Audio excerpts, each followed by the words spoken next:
Oh, hey, how's it going out there today? Today, I thought since we're in the middle of fall, we'd talk about topwater. Because topwater, Topwater, are you kidding? Do you even know the difference between a frog and a toad? well, yeah, I know the difference between a frog and a toad. I did a video on it. Remember? Right up here. You Hey, seemed to be confused out at the lake this weekend. no. Are you and the GoPro working together now? Yes, sir. Hey folks, do you want to see a replay? No.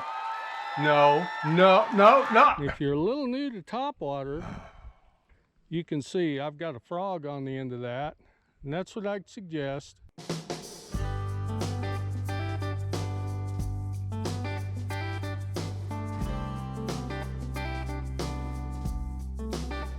All right, folks, so we're gonna get some fishing in today, even though we're on the playground, because I got my sidekick with me, and she is, yeah, you can hear her, she is insisting that we be on the playground.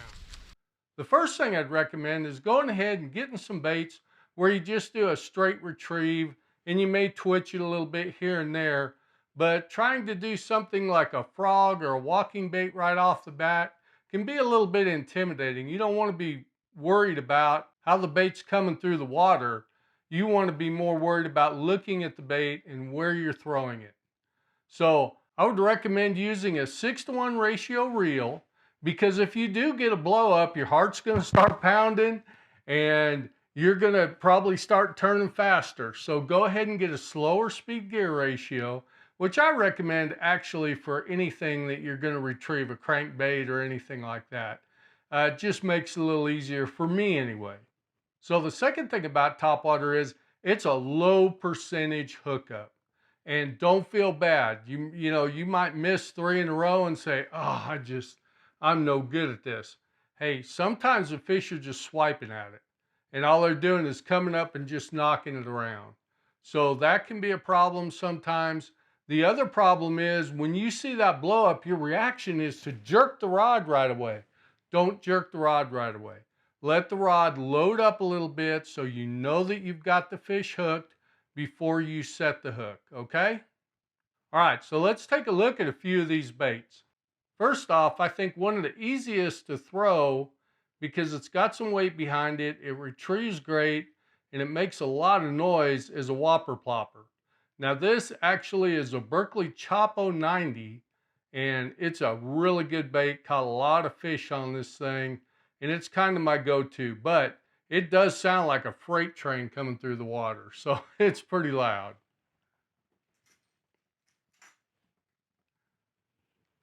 Now, one of my other favorites, and what you see me throwing on the video, is just a straight buzzbait.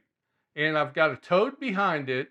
I always go ahead and take the skirt off of it and put a toad on it, because that's the way I prefer it. And I keep it pretty simple. I keep my colors black and white with the toads and the buzzbaits and things like that. So again, a buzzbait makes a lot of noise, a lot of turbulence, and it's just straight retrieve. You know, go ahead like I show in the video, and you can go ahead and pump it once in a while and give it a little more action, because sometimes they'll just be swimming right behind it. And sometimes if you stop it, they have no choice but to go ahead and grab a hold of it. So that's a good technique.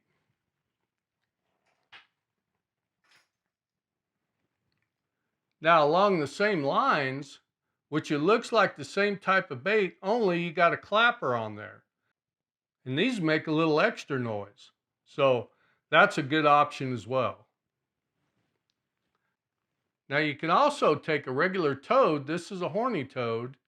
And I do like these ones that have the twisty tail on them. I think they give a little better action, but the ones with the paddle tail work just as well. But this is my preference. You can take a 3/0 or 4/0 EWG hook, and again, that video that I referenced earlier, I show you how to rig one of these, and you can just throw the toad by itself. It gives a lot quieter presentation. So if it's, you know, just dead calm and it's real quiet out there, and you want to try something that's not making so much noise, just a toad is a good option.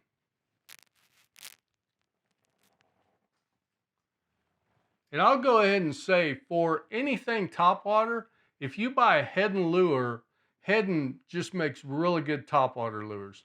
Now this particular one is a prop bait, and you can see it's got a little prop on the end of it. And this particular one is called a Heddon Baby Torpedo.